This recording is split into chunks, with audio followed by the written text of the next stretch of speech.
Good morning. তো সকালবেলা আমরা সব খাওয়া দাওয়া করে নিয়েছি।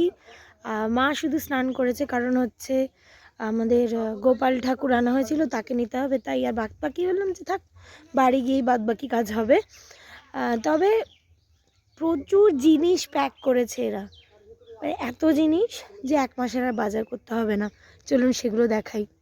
এখানে আছে মোচা, ওলকপি, মূলো, এদিকে আছে ভেন্ডি, আর এটাই বীজকলা, বেগুন, ধনেপাতা, পালং শাক, মূলো শাক, আরও রয়েছে নারকেল, ওলকপি।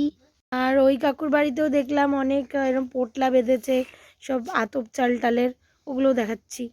এখানে এসে দেখছি কাকু সব বস্তায় ভরে ফেলেছে সমস্ত জিনিস, তাই এখন দেখাতে পারলাম না, এটা বাড়ি গিয়ে দেখাবো।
এখন মালপত্র গাড়িতে বোঝাই করা হবে,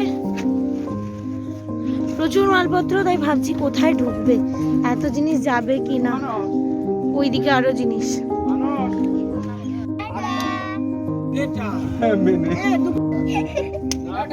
সত্যি বলতে যাওয়ার প্ল্যানিংটা অনেকদিন ধরে চলছিল, আর এই যাবো এই ভাবটাই বেশি ভালো লাগে।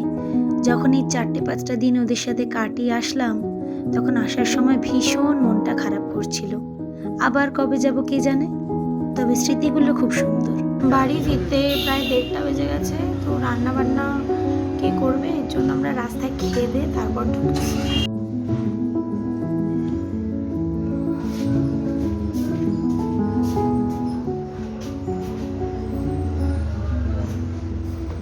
তো আমরা বাড়ি ফিরে চলে এসেছি, ফিরেছি প্রায় 1:30টার দিকে, এখন বাজছে 2টো। আর তাড়াতাড়ি ফিরে আসতাম, কিন্তু রাস্তায় 2 জায়গায় ভীষণ জ্যাম ছিল, এক বারুইপুরের ওই জায়গাটাতে, আর একটা ঢালাই ব্রিজ। তো এরকম জায়গায় এত জ্যামের জন্য দেরি হয়ে গেল। যাকে এখন ফ্রেশ হই। আজকের ভিডিও এই অবধি, দেখা হবে অন্য একটা ভিডিওতে। আজকের জন্য টাটা।